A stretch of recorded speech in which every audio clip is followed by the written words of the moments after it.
Hello friends, modals की practice और test में आज देखते हैं क्या सेंटेंसेस हैं। क्या मैं इस फॉर्म को हिंदी में भर सकता हूँ? भरना, फिल, FILL फिल। क्या हम कुछ प्रश्न दोबारा पूछ सकते हैं? Again, ask. क्या तुम सारे क्वेश्चंस 10 मिनट में याद कर सकते हो? लर्न, याद करना।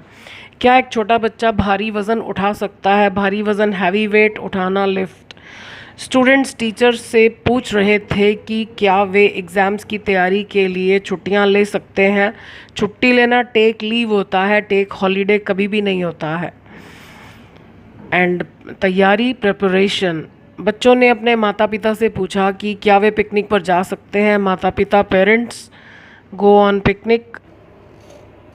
टीचर ने स्टूडेंट से कहा कि वे छुट्टियां ले सकते हैं, यानी परमिशन दी जा रही है। छुट्टी लेना वही वही टेक लीव्स। सो जल्दी से कीजिए, फिर आप देखिए कितने मार्क्स आते हैं आपके। तो चलिए आंसर से शुरू करते हैं।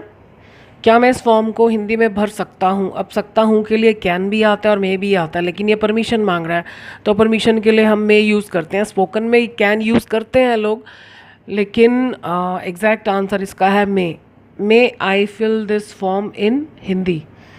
क्या हम कुछ प्रश्न दोबारा पूछ सकते हैं? अगेन सकते हैं, बट अगेन परमिशन मांग रहा है, तो again we have to use may. Can नहीं यूज़ करना यहाँ पर। So may we ask some questions again.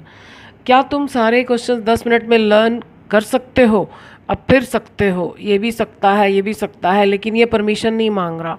ये पूछ रहा है कि तुम्हारे अंदर इतनी कैपेबिलिटी है, इतनी काबिलियत है, इतनी सामर्थ्य है, तो यहाँ पर कैन आएगा। Can you learn all the questions in 10 minutes? क्या एक छोटा बच्चा भारी वज़न उठा सकता है? अगेन ये परमिशन नहीं मांग रहा, पूछ रहा है कि उसमें इतना दमखम है। Can a small child lift a heavy weight? यहाँ पर मैंने क्वेश्चन मार्क नहीं लगाया। स्टूडेंट्स टीचर से पूछ रहे थे कि क्या वे एग्ज़ाम की तैयारी के लिए छुट्टियां ले सकते हैं। अब पूछ रहे थे, ये पास्ट टेंस है। द स्टूडेंट्स, द क्यों? क्योंकि हमें पता है हम किसकी बात करें, हम सारी दुनिया की बात नहीं करें, इसलिए द का हिंदी में कई बार कोई मतलब नहीं होता। The students were asking the teacher, teacher के साथ भी द लगेगा, क्योंकि जो सेंटेंस बोल रहा है उसको पता है वो कौन से स्टूडेंट्स और कौन से टीचर की बात कर रहा है। की क्या, अब की क्या के लिए दैट नहीं आएगा, इफ़। और ये सेंटेंस की क्या कभी भी क्वेश्चन की फॉर्म में नहीं होता है।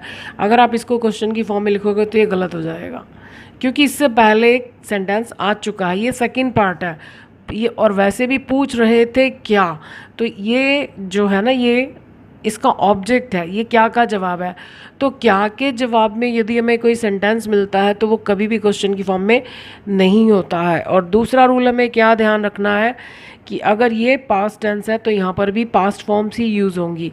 सो ये परमिशन मांग रहे हैं कि क्या वे तैयारी के लिए छुट्टियाँ ले सकते हैं, तो परमिशन के लिए हमें मालूम है मे आता है, लेकिन अब क्योंकि ये फर्स्ट पार्ट पास्ट में है तो हम माइट लगाएंगे। अब आप देखो, इफ़ के बाद सिंपल सेंटेंस है, if they might take leaves. Take holidays कभी भी नहीं होता। For the preparation of the exams. हम इसमें और क्या गलती करते हैं, अगर आपको डायरेक्ट लिखना हो, मैंने अक्सर देखा स्टूडेंट्स को अगर स्टोरी दे दी जाए और ये सेंटेंस है तो वो लिखते हैं the students were asking the teacher may we. लिखते वक्त हम दूसरों के लिए ना तो आई लिख सकते हैं ना वी लिख सकते हैं, दूसरे हमारे लिए केवल ही, शी, दे हैं, तो ये यहाँ पर दे ही आएगा। हम, अगर मैं हिंदी में हम लिख दूँ पहले तो हिंदी में ही गलत है, तब भी आपको यहाँ पर हम नहीं लिखना। हम मतलब हम हमारी बात करें, तो हम तो इस सेंटेंस में है ही नहीं, हमारा तो इस सेंटेंस से कोई लेना देना ही नहीं है।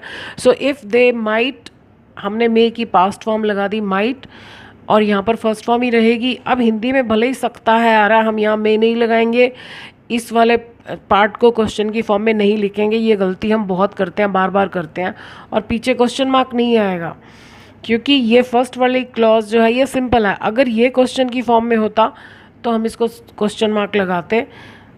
नेक्स्ट, बच्चों ने अपने माता पिता से पूछा कि क्या वे पिकनिक पर जा सकते हैं। पूछा, simple past tense. The children, अब हमें मालूम है हम कौन से बच्चों की बात कर रहे हैं।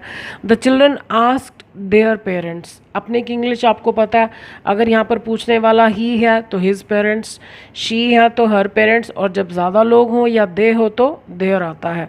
So the children asked their parents की क्या, इफ़ वे पिकनिक पर जा सकते हैं, परमिशन मांग रहे हैं। They might go on the picnic, to नहीं आता क्योंकि पिकनिक किसी जगह का नाम नहीं है, और पिकनिक के साथ दा लगाया क्योंकि ऑलरेडी डिस्कस हुआ होगा घर पर कि पिकनिक जा रही है, तो वो जा सकते हैं या नहीं, तो दे might go on the picnic.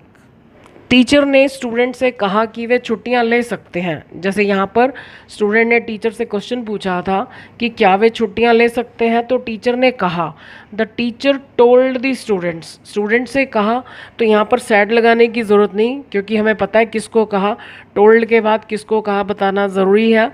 तो the teacher told the students, अगर आप सैड लगाओगे तो टू लिखना पड़ेगा, the teacher said to the students, better है टोल्ड यूज़ किया जाए। The teacher told the students that, अब ये की है, ऊपर था की क्या, तो हमने इफ़ लगाया, तो दैट, उसके बाद हमें मालूम है सेंटेंस सिंपल ही लिखा जाएगा, ये सकते हैं लिखा हुआ है, लेकिन क्योंकि ये पास्ट में है तो यहाँ पर भी हमको मे की पास्ट फॉर्म। अब परमिशन देने के लिए हम माइट भी लगा सकते हैं, कुड भी लगा सकते हैं, मतलब जैसे हम प्रेजेंट में कहते हैं ना, you can go now, you can go home, तुम घर जा सकते हो, यू मे गो होम, दोनों ठीक है। तो पास्ट में क्या है, परमिशन दे रहे हैं, प्रेजेंट की बात करें तो मे कैन दोनों में से कुछ भी लगा सकते हैं, तो यहाँ पर भी माइट या कुड दोनों लगा सकते हैं, लेकिन परमिशन मांगने के लिए मे और कैन दोनों नहीं, केवल may. So that they might go, sorry, they might take leaves, take holidays नहीं होता, ये गलती भी बहुत होती है।